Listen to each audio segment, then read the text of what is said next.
शरीर वाले कृष्ण पांडवों की बहुत सी आपदाओं को हरण किया, किंतु सभी आपदाओं का नहीं।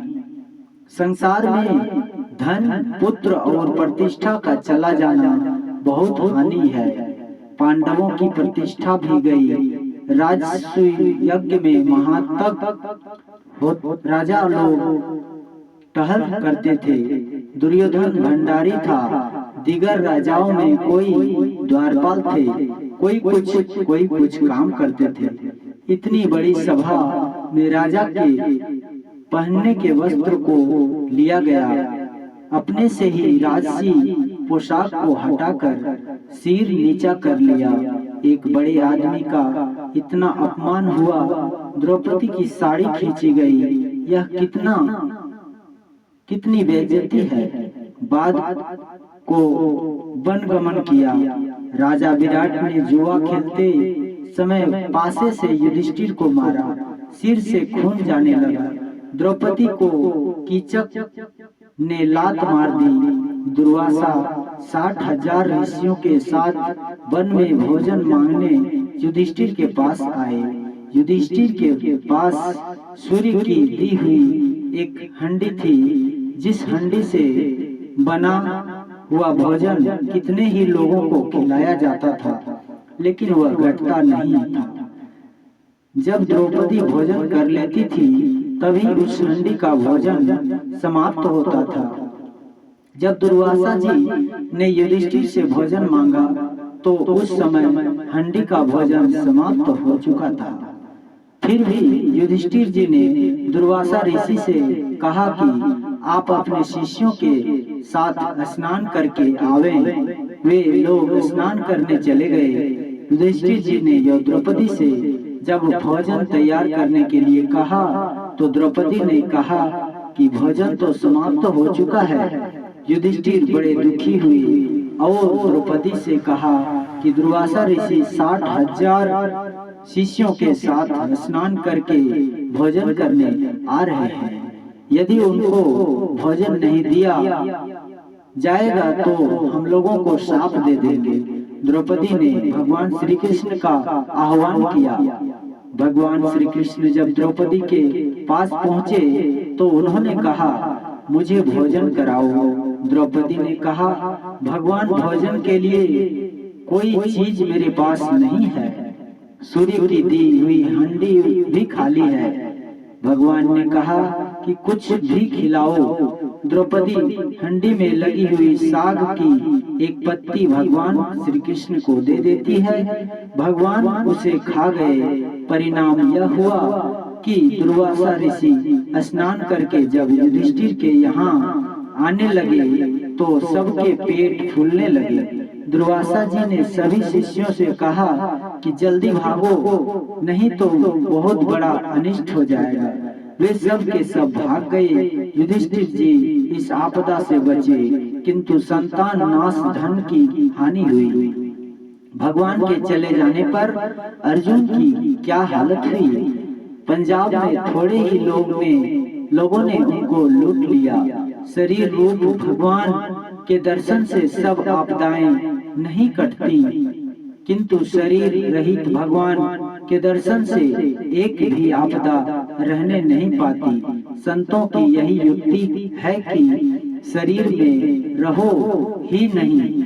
जैसे दूध से घी अलग हो जाए, वैसे ही सभी शरीरों से जीवात्मा अलग हो जाए। ध्यान अभ्यास से ऐसा होगा।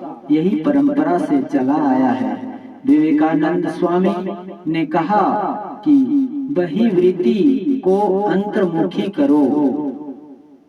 जो इसके प्रयोग को जानता है, अभ्यास करता है, कुछ अनुमति होती है, तो उसको ऐसा होता है कि बारंबार उसी और देखना चाहता है। जिसको कुछ मालूम हो जाता है, उसकी दृष्टि अंतर की ओर हमेशा लग सकती है, बाहर से हट सकती है। जब किसी का ध्यान भीतर में लग जाए। ध्यान के दो प्रकार हैं। एक मोटा ध्यान, जैसे कबीर साहब के वचन में सुना, मूल ध्यान गुरु रूप है, मूल पूजा गुरु पाँव, मूल नाम गुरु वचन है, मूल सत्य सतभाव। गुरु के रूप भगवान रूप इन्हीं के स्थूल रूप का ध्यान करो, किंतु इतना ही ध्यान नहीं है। अभी आप लोगों ने सुना कि ध्यान को ध्यान नहीं कहते हैं, शून्यगत मन को ध्यान कहते हैं। इसलिए शून्य ध्यान असली ध्यान है। श्रीमद्भागवत में भी शून्य ध्यान का वर्णन है। दृष्टि साधन की क्रिया से शून्य ध्यान होता है। मन में कुछ नहीं रहे और बिना कुछ बात मन में रहे, शून्य में मन लगा रहे, यही दृष्टि योग है। शून्य में मन को लगाकर रखना बिंदु ध्यान है। फैलाव से सिमटाव में आवे, बिंदु ही सबसे विशेष सिमटाव है। बिंदु ध्यान से पूर्ण सिमटाव हो जाता है। दृष्टि को ऐसा बनाकर रखो जैसे सुई में धागा पहनाते समय सुई, इसको कैसे सुई के छिद्र में दृष्टि एकाग्र हो जाती है, उसी तरह दृष्टि योग करो। इसको कैसे करो तो इसकी युक्ति गुरु से जानो। शून्यगत शून्य में प्रवेश, एक ही तरह शून्य रहने से एक ही जगत में बैठा रहता हुआ शून्य में दृष्टि का परिवर्तन हुआ, तब मन शून्यगत हुआ। कबीर साहब ने कहा, गगन मंडल के बीच में तहवा झलके नूर, निगुरा महल न पावई, पहुंचेगा गुरुपुर। कबीर कमल प्रकाशिया, उगा निर्मल सूर, रैन अंधेरी मिटी गई, बाजे अनहद तूर। बिंदु ध्यान से मन शून्य होता है और शब्द ध्यान से मन शून्यगत होता है। दृष्टि योग से दृष्टि वाले शून्य तक मन जाता है और शब्द ध्यान से अदृश्य शून्य तक जाता है।